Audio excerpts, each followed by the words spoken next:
വീണ്ടും വരുന്ന ലോകരക്ഷിതാവായ കർത്താവായ യേശുക്രിസ്തുവിൻ്റെ ധന്യനാമത്തിൽ എല്ലാ ബഹുമാന്യ സ്നേഹിതർക്കും സ്നേഹവന്ദനം. പഴയ നിയമത്തിലെ ക്രിസ്തു എന്ന പഠന പരമ്പരയിൽ ഈ ദിവസങ്ങളിൽ നമ്മൾ ചിന്തിക്കുന്നത് സക്കറിയ പ്രവാചകൻ്റെ പുസ്തകത്തിലെ ക്രിസ്തു എന്നുള്ള ഒരു വിഷയമാണ്. ഭൂമിയിൽ ജഡധാരണമെടുത്ത് കടന്നു വന്ന, മനുഷ്യവേഷമെടുത്ത് കടന്നു വന്ന കർത്താവായ യേശുക്രിസ്തുവിനെക്കുറിച്ചുള്ള ചരിത്രം സുവിശേഷങ്ങളിലും ലേഖനങ്ങളിലും വെളിപ്പാട് പുസ്തകം വരെയുള്ള പുതിയ നിയമത്തിൻ്റെ താളുകളിൽ നമുക്ക് ദൃശ്യമായി വെളിപ്പെട്ടിട്ടുണ്ട്. കർത്താവായ യേശുക്രിസ്തു സർവശക്തനായ ദൈവമാണ്. അവൻ സർവശക്തിയുള്ള ദൈവമായ കർത്താവാണ്. ഈ പ്രപഞ്ചത്തിൻ്റെ സൃഷ്ടിതാവാണ്. ആ വിഷയങ്ങളെല്ലാം വളരെ വിശദമായി പുതിയ നിയമ ഗ്രന്ഥങ്ങളിൽ, സുവിശേഷങ്ങളിലും ലേഖനങ്ങളിലും ഉടനീളം വളരെ വ്യക്തമായി രേഖപ്പെടുത്തിയിട്ടുണ്ട്. മാത്രമല്ല, ആ ക്രിസ്തുവിനെ സംബന്ധിച്ച് അദ്ദേഹം സ്ഥാപിച്ച ക്രിസ്തുവിൻ്റെ സഭ, മത്തായി സുവിശേഷം 16-ാം അധ്യായത്തിൽ നമ്മൾ കാണും. അവിടെ കർത്താവ് പറഞ്ഞല്ലോ, ഞാൻ എൻ്റെ സഭയെ പണിയും. അങ്ങനെ ക്രിസ്തുവിനാൽ പണിയപ്പെട്ട ക്രിസ്തുവിൻ്റെ സഭയുടെ ഭാഗമായി നിന്നുകൊണ്ടാണ് നമ്മൾ ക്രിസ്തുവിനെ ആരാധിക്കുകയും ക്രിസ്തുവിനെ സ്നേഹിക്കുകയും ചെയ്യുന്നത്. എന്നാൽ ക്രിസ്തു പഴയ നിയമത്തിലുണ്ടായിരുന്നോ? ഈ ഭൂമിയിൽ ജഡധാരണം എടുക്കുന്നതിന് മുമ്പുള്ള ക്രിസ്തു എവിടെ എന്ന ചോദ്യം വളരെ വ്യക്തമാണ്. കാരണം സ്വർഗത്തിൽ നിന്ന് ഭൂമിയിലേക്ക് ഇറങ്ങി വന്ന ഒരു മനുഷ്യനാണ് ക്രിസ്തു, സ്വർഗീയ മനുഷ്യൻ. നമ്മളെല്ലാം ഭൗമിക മനുഷ്യരാണ്.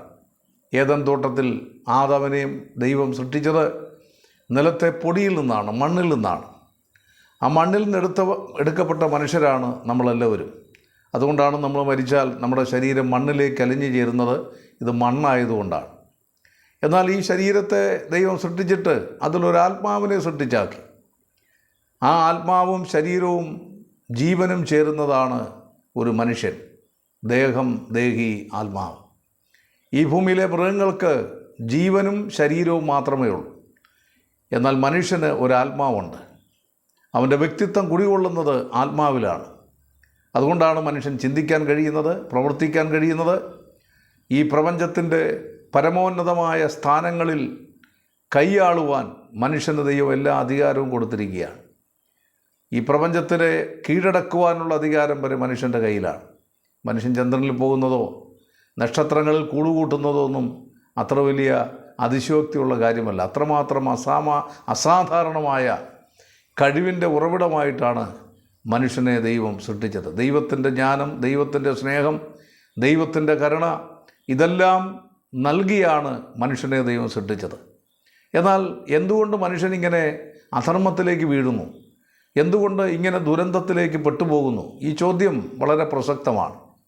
നമ്മളെത്തിയിരിക്കുന്ന ഈ കാലഘട്ടം വളരെ ദയനീയമായൊരു കാലഘട്ടമാണ്. നമ്മുടെ ചുറ്റുപാടുള്ളവരെ പോലും നമുക്ക് വിശ്വസിക്കാൻ പറ്റാത്തൊരു കാലഘട്ടം. സ്വന്തം കുടുംബത്തിലുള്ളവരെ വിശ്വസിക്കാൻ പറ്റാത്ത കാലഘട്ടം. ഭാര്യയ്ക്ക് ഭർത്താവിനെയോ ഭർത്താവിന് ഭാര്യയോ വിശ്വസിക്കാൻ പറ്റുന്നില്ല. സ്വന്തം അപ്പനും അമ്മയ്ക്കും മക്കളെ വിശ്വസിക്കാൻ പറ്റുന്നില്ല. മക്കൾക്ക് മാതാപിതാക്കളെ വിശ്വസിക്കാൻ പറ്റുന്നില്ല. സ്കൂളിൽ പഠിപ്പിക്കുന്ന അധ്യാപകനെ വിദ്യാർത്ഥികൾക്ക് വിശ്വസിക്കാൻ പറ്റുന്നില്ല. എന്ന് പറഞ്ഞാൽ ഒരു വ്യക്തികളെ പോലും, ഒരു മനുഷ്യനെ പോലും കണ്ണുമടച്ച് വിശ്വസിക്കാൻ പറ്റാത്ത ഒരു വല്ലാത്ത കാലത്ത് നമ്മൾ എത്തിയിരിക്കുകയാണ്. വ്യാജം പ്രചരിപ്പിക്കുന്ന, വ്യാജം മാത്രം പ്രസ്താവിക്കുന്ന ആളുകളുടെ എണ്ണം ഓരോ ദിവസവും വർദ്ധിച്ചുകൊണ്ടിരിക്കുകയാണ്. ഈ പ്രപഞ്ച സൃഷ്ടിതാവായ സർവശക്തനായ ദൈവത്തിൻ്റെ കരവിരുതാൽ സൃഷ്ടിക്കപ്പെട്ടവനാണ് മനുഷ്യൻ. ദൈവം മനുഷ്യനെ ഉണ്ടാക്കിയെന്നും സൃഷ്ടിച്ചുവെന്നും രണ്ട് വാക്കുകൾ വേദപുസ്തകത്തിൽ രേഖപ്പെടുത്തിയിട്ടുണ്ട്.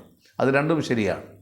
അങ്ങനെ പ്രപഞ്ചത്തിൻ്റെ പരമോന്നതമായ സ്ഥാനത്തിലേക്ക് കൊണ്ടുവന്ന ഈ മനുഷ്യൻ ഇങ്ങനെ അധപ്പതിച്ചു പോയതിനൊരു കാരണമുണ്ട്. ആ കാരണം നിങ്ങൾ പഠിക്കണമെങ്കിൽ വേദപുസ്തകത്തിലേക്ക് വരണം. വേദപുസ്തകത്തിലെ ഉൽപ്പത്തി പുസ്തകം 3-ാം അധ്യായം നിങ്ങൾ പഠിച്ചാൽ ദൈവം മനുഷ്യനെ സൃഷ്ടിച്ച് ഏദൻ എന്ന് പറയുന്നൊരു തോട്ടത്താക്കി, ഏദൻ തോട്ടം. ആ ഏദൻ തോട്ടത്തിൽ അവർക്ക് സമാധാനത്തോടെ ജീവിക്കാനുള്ള അവസരമാണ് നൽകിയത്. ആദാമിനെ ദൈവം മണ്ണിൽ നിന്ന് സൃഷ്ടിച്ചെങ്കിൽ ആദാമിൻ്റെ ഒരു വാരിയലിൽ നിന്നാണ് ഹവ്വയെ ഉണ്ടാക്കിയത്. അതുകൊണ്ട് പുരുഷൻ്റെ ഭാഗമാണ് സ്ത്രീ. പുരുഷനെ കൂടാതെ സ്ത്രീയോ, സ്ത്രീയെ കൂടാതെ പുരുഷനുമില്ല എന്നുള്ളത് ആ തത്വം വ്യക്തമായി നമ്മൾ ലോകം പഠിപ്പിക്കുന്ന ഒരു വസ്തുതയാണ്. അമ്മയില്ലാതെ മക്കളുണ്ടാകത്തില്ല എന്ന് പറയുന്നത് പോലെ പുരുഷനില്ലാതെ സ്ത്രീയുമില്ല എന്നുള്ളത് എത്രയോ പരമമായ ഒരു യാഥാർത്ഥ്യമാണ്. അങ്ങനെ സന്തോഷത്തിൽ ജീവിച്ചൊരു മനുഷ്യൻ ഏദൻ തോട്ടത്തിൽ വേല ചെയ്യുവാനും അതിനെ കാക്കുവാനും ഒക്കെയായി അവരെ ഏൽപ്പിച്ചതാണ്. പക്ഷേ ലൂസിഫർ എന്ന പേരിൽ അറിയപ്പെടുന്ന ദൈവത്തിൻ്റെ ഒരു ആർക്കേഞ്ചൽ ഉണ്ടായിരുന്നു. അവൻ ദൈവത്തിൻ്റെ സിംഹാസനത്തിൻ്റെ ചുറ്റും സംരക്ഷകനായും ദൈവിക സിംഹാസനത്തിലെ വർഷിപ്പ് ലീഡറായും ഒക്കെ അറിയപ്പെട്ട ഒരു വ്യക്തിയാണ്. എന്നാൽ അവൻ്റെ ഉള്ളിൽ ദുഷ്ടത കുടിയേറി. എവിടെയാണ് പാപം ഉത്ഭവിച്ചത് എന്ന് ചോദിച്ചാൽ ഏദൻ തോട്ടത്തിലല്ല. പാപം ഉത്ഭവിച്ചത് ലൂസിഫറിൻ്റെ ഹൃദയത്തിലാണ്. ദൈവത്തിൻ്റെ സിംഹാസനത്തിൽ കയറിയിരിക്കണമെന്നും അത്യുന്നതിന് മീതെ ഉയരണമെന്നും അവൻ ആഗ്രഹിച്ചു.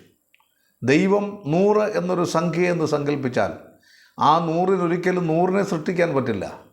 100-നെപ്പോഴും 99-നെ സൃഷ്ടിക്കാൻ പറ്റുള്ളൂ. അതുകൊണ്ട് ദൂതന്മാരായാലും മനുഷ്യരായാലും ദൈവത്തെക്കാൾ അല്പം മാത്രം താഴ്ത്തി എന്നാണ് വായിക്കുന്നത്. അതേ സാധിക്കുകയുള്ളൂ. എന്നാൽ അങ്ങനെ ദൈവത്തെക്കാൾ അല്പം മാത്രം താഴ്ത്തി സൃഷ്ടിക്കപ്പെട്ട ഈ ലൂസിഫർ എന്ന് പറയുന്ന ആർക്കേഞ്ചൽ നമ്മളെ മണ്ണുകൊണ്ടാണ് ഉണ്ടാക്കിയതെങ്കിൽ അവനെ രത്നങ്ങൾ കൊണ്ടാണ് ഉണ്ടാക്കിയത്. രത്നങ്ങൾ കൊണ്ടാണ്. അങ്ങനെ ദൈവത്തോട് ശത്രുത പുലർത്തിയ ആ ദൂതൻ അവൻ മാത്രമല്ല, അവൻ്റെ കൂടെ വലിയൊരു സൈനിക വ്യൂഹമുണ്ടായിരുന്നു. ദൈവത്തിനെതിരായി സ്വർഗത്തിൽ മനുഷ്യ സൃഷ്ടിക്ക് മുമ്പ് പ്രശ്നമുണ്ടാക്കിയ ആളുകൾ. ദൈവം സൃഷ്ടിച്ച ഈ ഭൂമി ഒരുപക്ഷെ പണ്ട് ഈ ലൂസിഫറിൻ്റെ ആയിരുന്നു. ലൂസിഫറും അവൻ്റെ ആളുകളുമാണ് ജീവിച്ചിരുന്നത് എന്നൊരു തത്വവും കൂടെ ആളുകൾ പറയുന്നുണ്ട്. ദൈവം സൃഷ്ടിച്ച ഭൂമിയെക്കുറിച്ച് ഉൽപ്പത്തി പുസ്തകം 1-ാം അധ്യായത്തിൽ നമ്മൾ വായിക്കുന്നത് പാഴും ശൂന്യമായി എന്നാണ്. വേദപുസ്തക പണ്ഡിതാക്കൾ പറയുന്നത് ദൈവം സൃഷ്ടിച്ച ഭൂമി എങ്ങനെ പാഴും ശൂന്യമാകും. അപ്പം ദൈവം സൃഷ്ടിച്ച ഭൂമി വളരെ മനോഹരമായൊരു ഭൂമിയായിരുന്നു. അത് പാഴും ശൂന്യമാക്കപ്പെട്ടത് ലൂസിഫർ ഇവിടെ താമസിച്ചപ്പോൾ, അവനെ ദൈവം ശിക്ഷിച്ചപ്പോൾ ആ ശിക്ഷയുടെ പരിണിത ഫലമായിട്ടാണ് എന്ന് വിശ്വസിക്കുന്ന വേദപണ്ഡിതന്മാരുണ്ട്. എന്തായാലും ലൂസിഫറിനെ അവൻ്റെ ഭൂമിയിലെ സ്ഥാനം അവസാനിപ്പിച്ച് ആദവനെ ഹവ്വയെ സൃഷ്ടിച്ച് ഭൂമിയിലാക്കിയപ്പോൾ അന്നു മുതൽ അവൻ അവരെ നശിപ്പിക്കണമെന്ന് ആഗ്രഹിച്ചു. അതുകൊണ്ടാണ് മനുഷ്യനെ പരീക്ഷിക്കുവാനായിട്ട് ഈ പിശാച് വരുമെന്നും അവനെ തകർത്ത് കളയാൻ ശ്രമിക്കുമെന്ന് അറിഞ്ഞുകൊണ്ട് തന്നെയാണ് തോട്ടത്തിലെ എല്ലാ വൃക്ഷങ്ങളുടെയും ഫലം അവർക്ക് തിന്നാമെന്ന നന്മതിന്മകളെക്കുറിച്ചുള്ള അറിവിൻ്റെ വൃക്ഷഫലം തിന്നരുത്, തിന്നുന്ന നാളിൽ നീ മരിക്കുമെന്ന് ദൈവം ആദമിനോട് പറഞ്ഞത്. ഒരുപക്ഷെ പിശാചിൻ്റെ പരീക്ഷണ കവചമായി മനുഷ്യൻ മാറിയാൽ അതിലവൻ വിജയിച്ചു വന്ന് പിശാചിനെ പരാജയപ്പെടുത്തും എന്ന് ഉള്ള ഒരു പരീക്ഷണ ഘട്ടമായിട്ടായിരിക്കാം ദൈവം അതിനെ വെച്ചത്. ചില ആളുകൾ ചോദിക്കാറുണ്ട്, ഏദൻ തോട്ടത്തിൽ അങ്ങനെ ഒരു വൃക്ഷം നട്ടതുകൊണ്ടല്ലേ മനുഷ്യൻ പരാജയപ്പെട്ടത്? ശരിയായിരിക്കാം. പക്ഷേ മനുഷ്യൻ പരാജയപ്പെടുമോ ഇല്ലയോ എന്നുള്ളത് ഒരു പരീക്ഷണ ഘട്ടം നടത്തി നോക്കേണ്ട ഉത്തരവാദിത്വം ദൈവത്തിനുണ്ട്. നമ്മൾ ഏതൊരു കാര്യവും ക്രിയേറ്റ് ചെയ്യുമ്പോൾ, സൃഷ്ടിക്കുമ്പോൾ അത് പരീക്ഷിച്ച് തെളിയിക്കുക എന്നുള്ളതൊരാവശ്യമുണ്ടല്ലോ. ആ പരീക്ഷണത്തിൽ ആദാം യഥാർത്ഥത്തിൽ പരാജയപ്പെടുകയായിരുന്നു, ഹൗവ പരാജയപ്പെടുകയായിരുന്നു. അങ്ങനെ ലൂസിഫറിന് കീഴ്പ്പെട്ട്. എന്താണ് ലൂസിഫർ പറഞ്ഞത്? ഈ പഴം പറിച്ച് തിന്നരുതെന്നല്ല, തൊടുക പോലും ചെയ്യരുത് എന്നാണ് ഹൗവ പറഞ്ഞത്. പക്ഷേ ലൂസിഫർ പറഞ്ഞു, ഈ പഴം തിന്നുന്ന നാളിൽ നിങ്ങൾ മരിക്കുകയില്ല നിശ്ചയം. മാത്രമല്ല നിങ്ങൾ ദൈവത്തെ പോലെയാവും. നോക്കണം, ദൈവത്തെ പോലെ ആകാൻ ഹൃദയത്തിൽ ആഗ്രഹിച്ചതിൻ്റെ ഫലമായിട്ടാണ് ഇവനെ ലൂസിഫർ എന്ന് പറയുന്ന ഈ അരുണോദയപുത്രൻ എന്നറിയപ്പെടുന്ന ഇവനെ ഇന്ന് പിശാചെന്നും ലോകത്തിലെ ഏറ്റവും ഭയാനകമായ ഒരു വ്യക്തിത്വമായി കാണുന്നത്. ദൈവത്തിൻ്റെ ആരാധനാ കേന്ദ്രത്തിലെ വർഷിപ്പ് ലീഡറെ ഇന്ന് പിശാചെന്നാണ് നമ്മൾ വിളിക്കുന്നത്. അവനങ്ങനെ ആഗ്രഹിച്ചുകൊണ്ട് അതേ വാക്കവൻ ഹവ്വയോട് പറഞ്ഞു.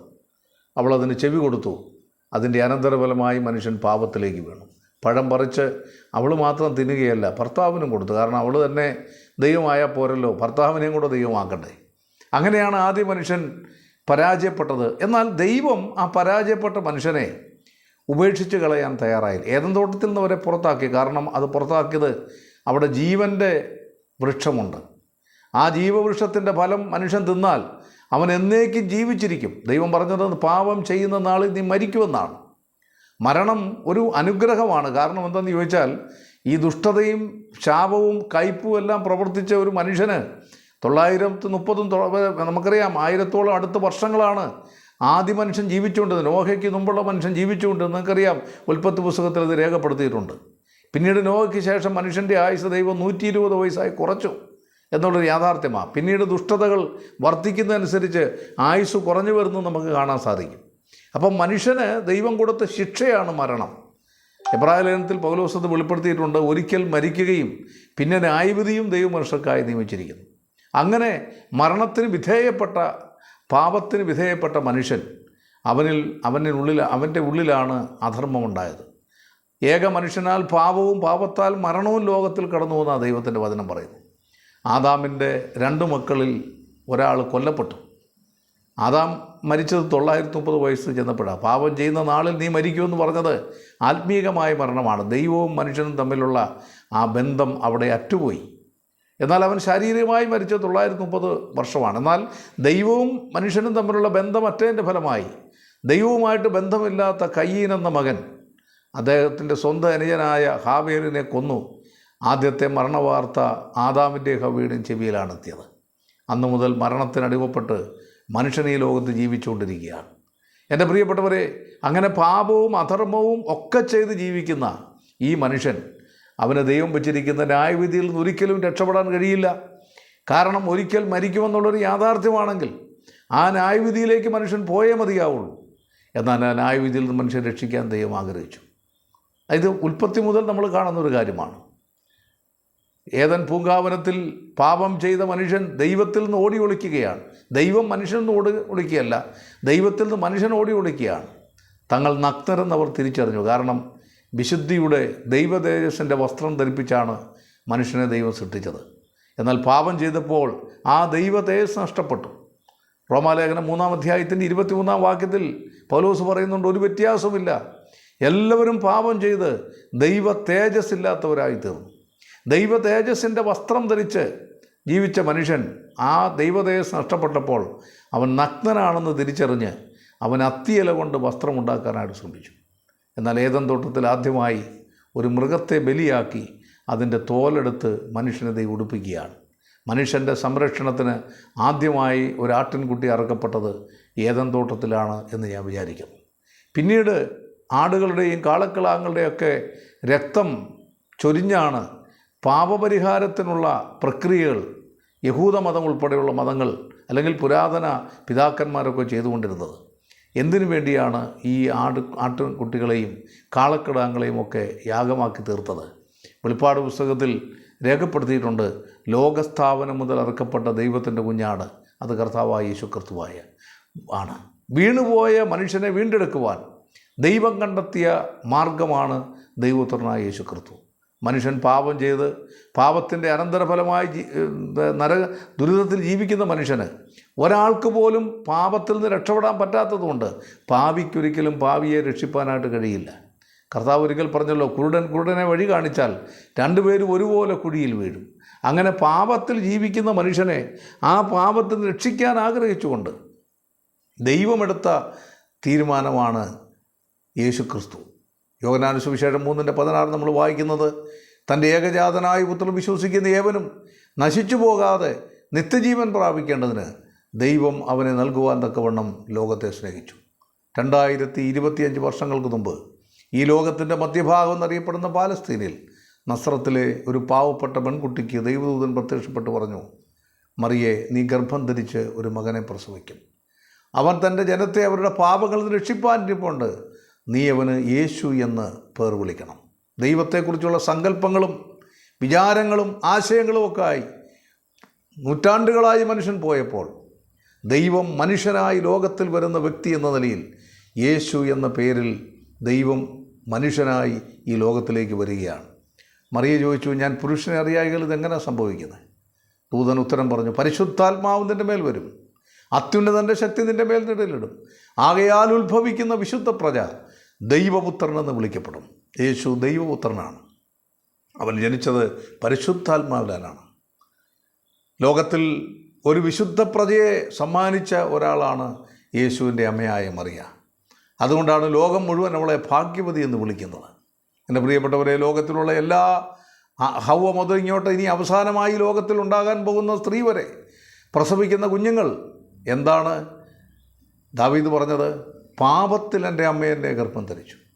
നമ്മളിൽ നിന്ന് ഉത്ഭവിക്കുന്ന കുഞ്ഞുങ്ങൾ നമ്മുടെ സ്വഭാവത്തിലാണ് വളർന്നു വരുന്നത്. നമ്മുടെ ജീവിതത്തിൻ്റെ ഭാഗമായിട്ട് അവർ മാറുകയാണ്. അതുകൊണ്ടാണ് ഈ ലോകം പാപത്തിലേക്ക് പോകുന്നത്. ആദം ചെയ്ത പാപത്തിൻ്റെ അനന്തരഫലം മാത്രമല്ല നമ്മൾ അനുഭവിക്കുന്നത്, നമ്മൾ ഓരോരുത്തരും ചെയ്ത പാപത്തിൻ്റെ അനന്തരഫലമാണ് നമ്മൾ അനുഭവിച്ചുകൊണ്ടിരിക്കുന്നത്. മനുഷ്യൻ പാപ സ്വഭാവമുള്ളവരാണ്. രണ്ട് സ്വഭാവം നമ്മളിലുണ്ടെന്ന് നമുക്കെല്ലാവർക്കും അറിയാം. ഏത് ദുഷ്ടനായ മനുഷ്യനെ നിങ്ങളെടുത്ത് പരിശോധിക്കുക, ഈവൻ ഹിറ്റ്ലറെ എടുത്ത് പരിശോധിച്ചാൽ പോലും അവനും രണ്ട് സ്വഭാവമുണ്ട്. ഒന്ന് നന്മയുടെ ഒരു സ്വഭാവം, അത് ദൈവം കൊടുത്തൊരു സ്വഭാവമാണ്, ദൈവം സൃഷ്ടിച്ചപ്പോൾ കൊടുത്ത സ്വഭാവം. ദൈവത്തിൻ്റെ സാരാംശത്തിലും ദൈവത്തിൻ്റെ സാദൃശ്യത്തിലും സ്വരൂപത്തിലും സൃഷ്ടിച്ചു എന്ന് പറഞ്ഞാൽ ദൈവത്തിൻ്റെ ചില ഗുണങ്ങൾ മനുഷ്യന് കൊടുത്താണ് മനുഷ്യനെ സൃഷ്ടിച്ചത്.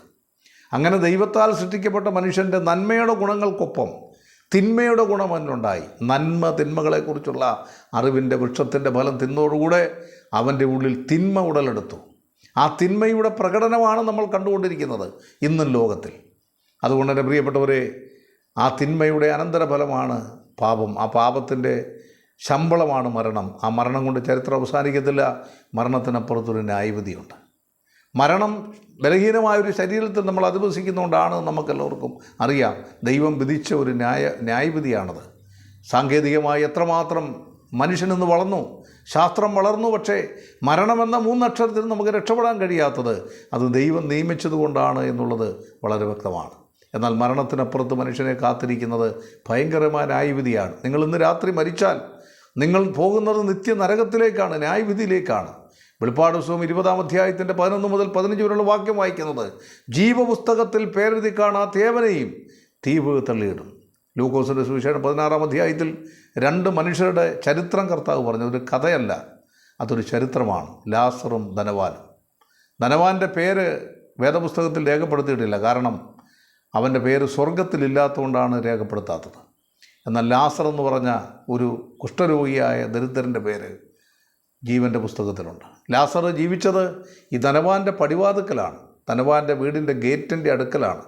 കുഷ്ഠരോഗികളെ അന്ന് എറിഞ്ഞോടിക്കുന്ന ഒരു കാലത്ത് ഈ ധനവാൻ നല്ലവനായ മനുഷ്യനായിരുന്നു. അദ്ദേഹത്തിൻ്റെ വീട്ടിൽ നിന്ന് ലഭിക്കുന്ന അദ്ദേഹത്തിൻ്റെ മേശയിൽ അദ്ദേഹം കഴിക്കുന്ന ഭക്ഷണത്തിൻ്റെ ബാക്കി കൊടുത്താണ് ഈ ലാസർ ജീവിച്ചു വന്നത്. പക്ഷേ 2 പേരും മരിച്ചപ്പോൾ 2 സ്ഥലത്തേക്ക് പോയി. ലാസർ മരിച്ചപ്പോൾ അവനെ ദൈവദൂതന്മാർ സ്വീകരിച്ച് ഇമ്പങ്ങളുടെ പ്രതീക്ഷയിലേക്ക് പോയി. ധനവാൻ യാതനാ സ്ഥലത്തേക്ക് പോയി.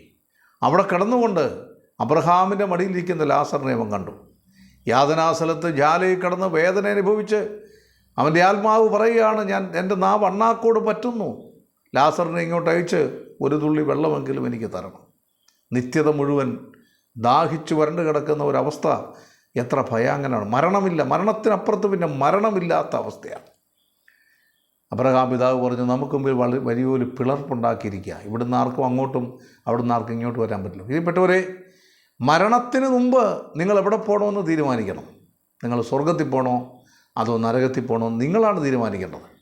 നിങ്ങൾ മരിച്ചു കഴിഞ്ഞ് നിങ്ങൾക്ക് വേണ്ടി മറ്റുള്ളവർ പ്രാർത്ഥിക്കുന്നുണ്ടാവാം, പക്ഷേ അവർക്കാർക്കും ഉറപ്പില്ലല്ലോ നിങ്ങൾ സ്വർഗത്തിലെത്തോ ഇല്ലയെന്ന്. എന്നും അവർ പ്രാർത്ഥിച്ചുകൊണ്ടിരിക്കുകയല്ലേ. അങ്ങനെയാണെങ്കിൽ മരിച്ചവർക്ക് വേണ്ടിയുള്ള പ്രാർത്ഥന ഒരു പ്രാവശ്യം നടത്തിയാൽ പോരെ? എപ്പോഴും പ്രാർത്ഥിക്കുന്നില്ലേ? അതിൻ്റെ അർത്ഥം അവർക്കുറപ്പില്ല, പ്രാർത്ഥിക്കുന്നവർക്കുറപ്പില്ല നിങ്ങൾ സ്വർഗത്തിലെത്തിയോ നരകത്തിലെത്തിയോ എന്ന്.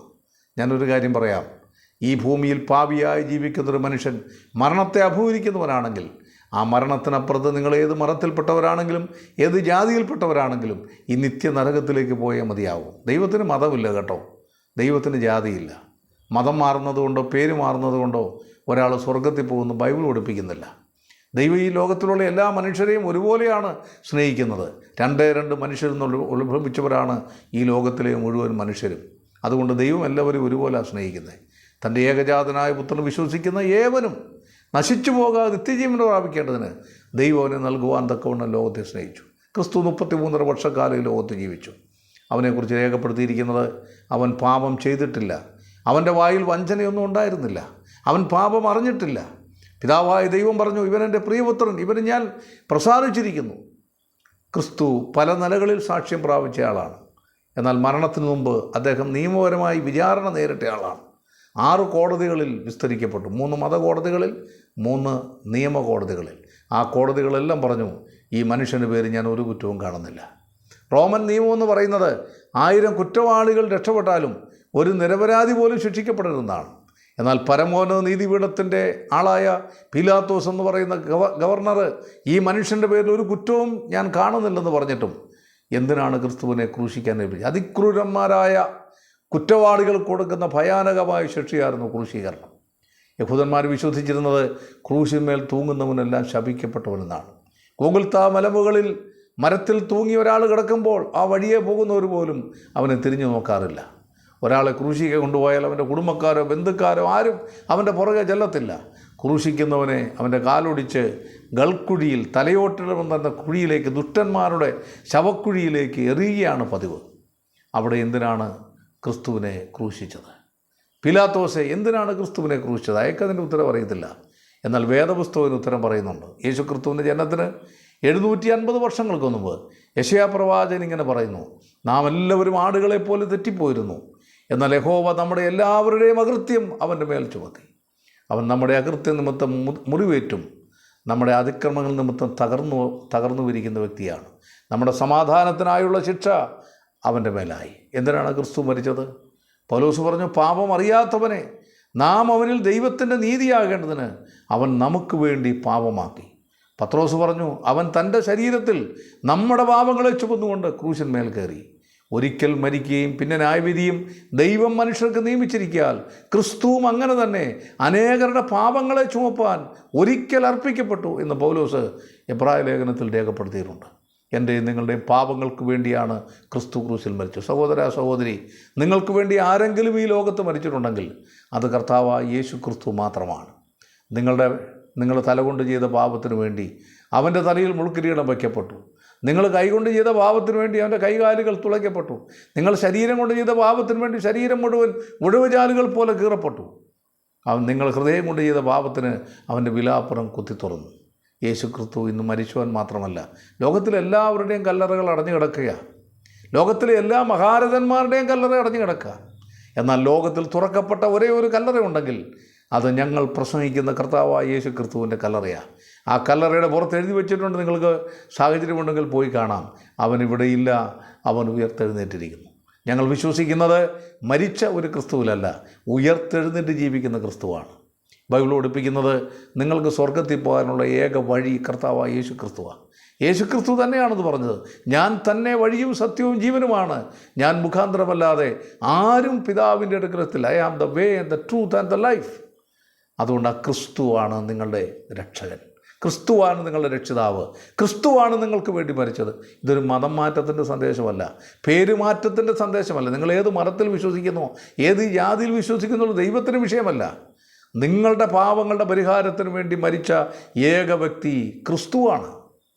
പാപപരിഹാരത്തിന് വേണ്ടി ലോകത്തിൽ ആരെങ്കിലും വന്നിട്ടുണ്ടെങ്കിൽ അത് ക്രിസ്തു മാത്രമാണ്.